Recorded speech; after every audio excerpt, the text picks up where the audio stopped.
Hello, friends. Just Uncle Larry checking in. After a long day's work, and then after work, I went and saw my dear boy Marshall play his first season opener in flag football. He played great.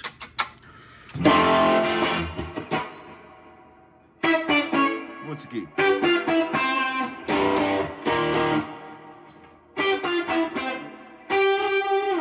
Yeah, it was cool to see him out there. You know, all of a sudden this year, I've noticed,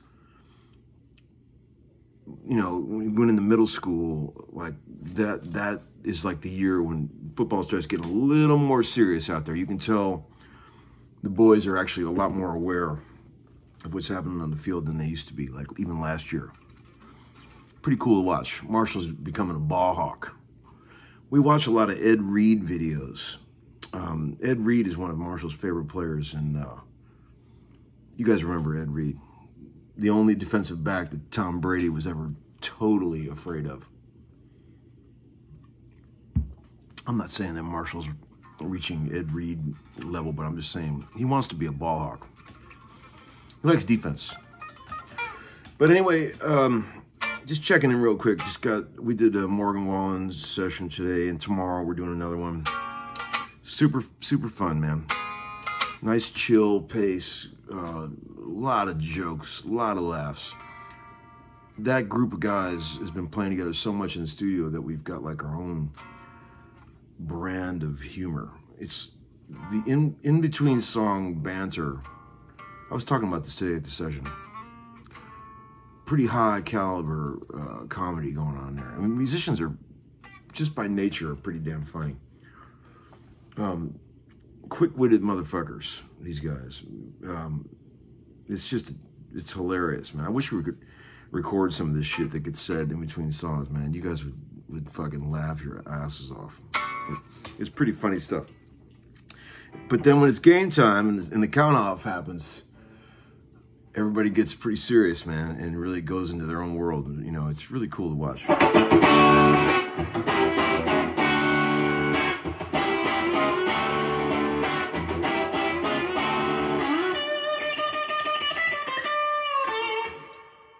Got the old 79 Les Paul Deluxe out, which is my, as you guys might have seen, the guitar that my family bought me for Christmas when I was 12 years old, 1980, if you can imagine.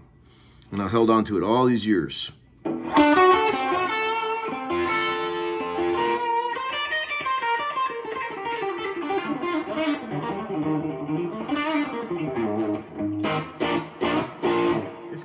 This is the guitar that I used to, you know, play, you know,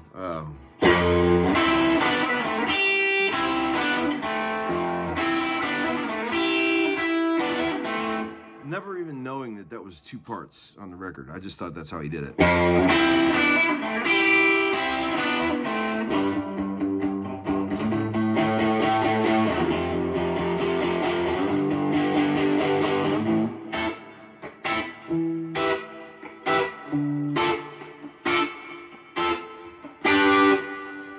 Remember that one?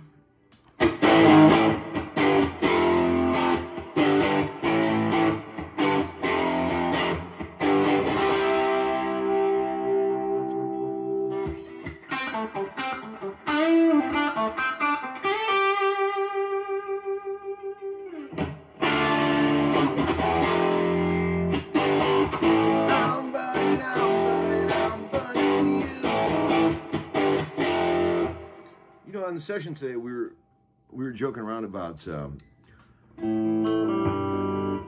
cult song "Don't Fear the Reaper," and I said, boys, have you ever really looked at the lyric of that song?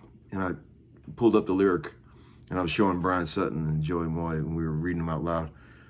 Pretty heady lyrics on that song. If you've never really looked into that, we were trying to decipher the sort of hidden meaning, and I mean,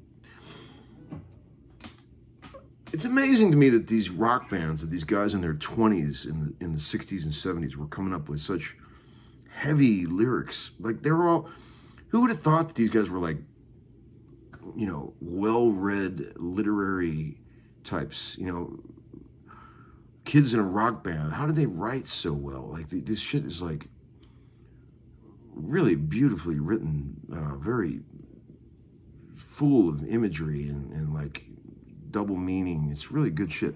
Look up the lyrics of Don't Fear the Reaper. Brian Sutton, who we also call Brian Satan sometimes, he was saying that it's got to be taken from the Romeo and Juliet, like you would die for someone's love, literally, kind of thing. Tell me what you guys think. Look it up, friends.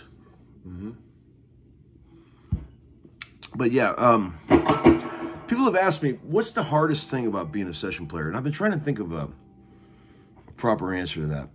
I can make a lot of jokes. There's a lot of jokes that come to mind. But if I was trying to give a serious answer, aside from the almost insurmountable learning curve that's involved, once you get, let's assume you're past that, which most people don't ever get past.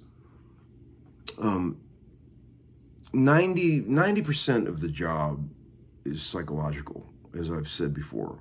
10% music. You have to be a therapist. You have to be able to read situations, personal stuff that's happening on the session. You have to be very sensitive to what's going on. Like, tune into what the artist is looking for, what they need, what they might be struggling with, what the producer needs, what he might be struggling with, and there's a lot of psychological shit that goes on. Music is a big part of it, but most of it is really psychology. I think that might be the hardest part, really navigating all that. You know, I think that's why all these guys that end up at the upper level of the session game are all so damn funny, because they had to be that smart to get there in the first place, you know. I exclude myself from that because, you know, I'm just a hillbilly from Cleveland, you know. I have no idea how the hell I ended up there.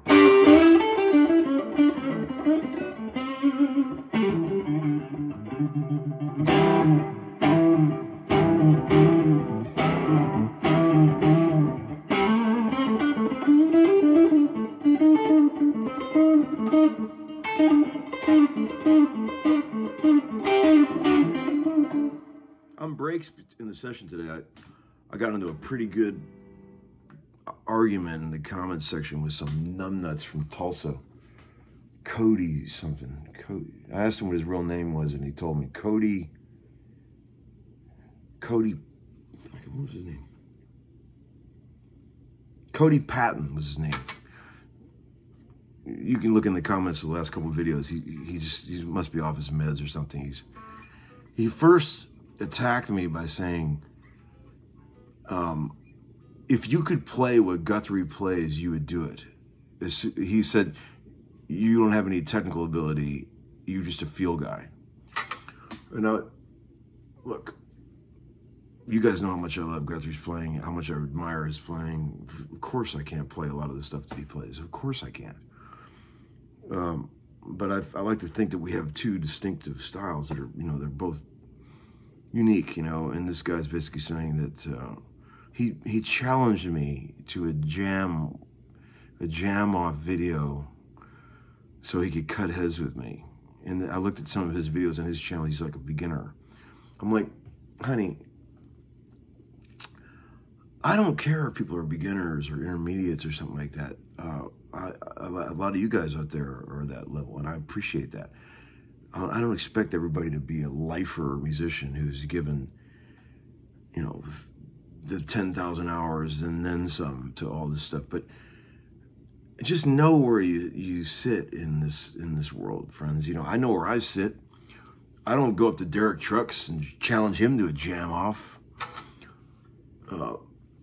I'm just saying, this guy, he's acting like a big boy, and he's just a little college kid. And I said, calm down, son. And then he's like going on and on. The jam off. They said, look, man, I think you and I could be friends. And I'm like, honey, I don't think that's going to happen. But anyway, some of you guys probably know him out there, maybe some people from Tulsa, but maybe something's wrong with him, but he was calling me all kind of names, and then he got into this political shit. And it's like I like to engage with people that are crazy on the comment section, because I'm from Cleveland and I love a little, you know, chuck and jive, you know. I think it's funny. But this guy got a little weird. The string locker wasn't even there to defend me. I don't know what the fuck happened to him. He must be on vacation. But anyway, I was joking around about the gear page thing. Yeah, that moderator guy has it out for me over there. Whoever the moderator guy is. I said something very innocuous that people wouldn't even normally notice, but I teased the moderator guy, and I said, go ahead, Mr. Moderator Man, do your thing. And sure enough, he did. He blocked me from my favorite comedy channel of all time, the gear page. It is fun to look at that stuff. I told you, I know it's ridiculous, but it's fun for me. I just get a kick out of it. It cracks me up. But maybe one day they'll unblock me. You know, I want to be on the up and up with the moderator guys, you know. Let me see if I can show you. Can I show you guys any cool licks? Let me think. What I was thinking about, let's see.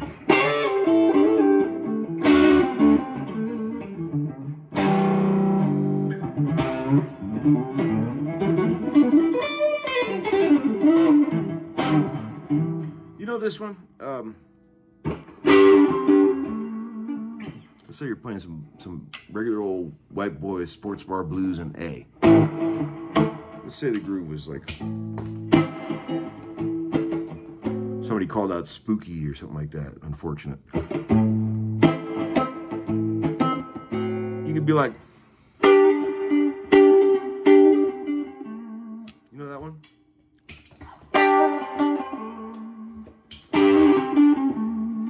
You go to the 12th fret and you bar the 2 middle strings. You hammer on half step on the D string. And you go to the C.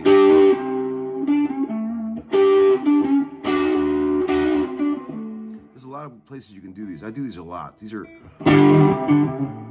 the octave down version.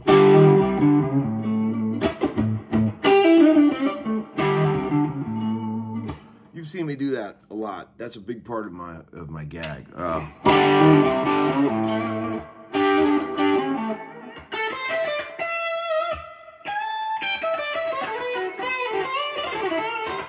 Also big on the pre-bend.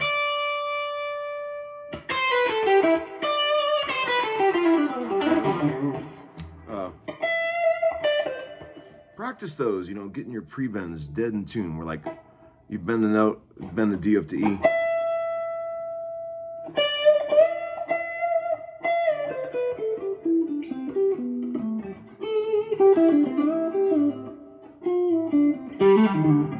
Those are effective.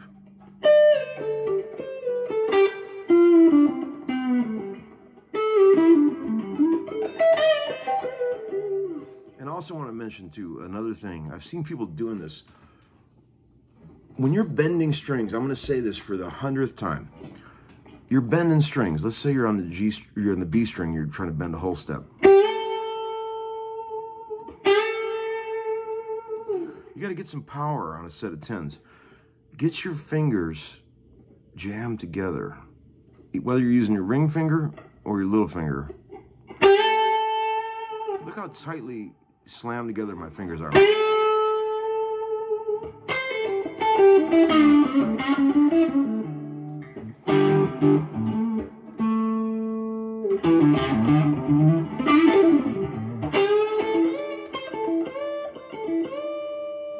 Look at that. All 4 fingers bending that C up to the D.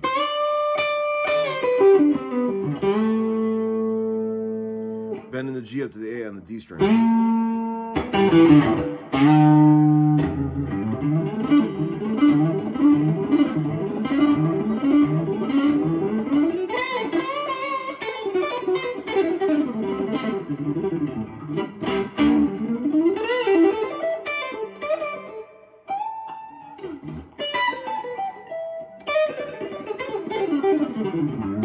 Yeah, so that push them fingers together, friends.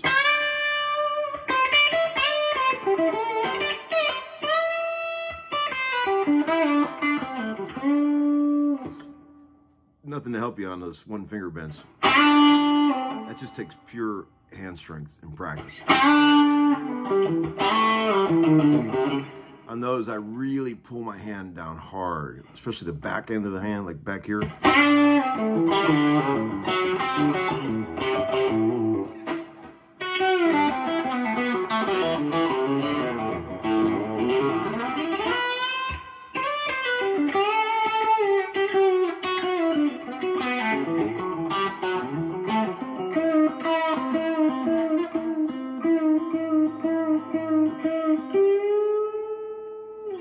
Okay, friends, that's something to practice for tonight. Have a great time. I'll talk to you soon, okay? Uncle Larry, over and out.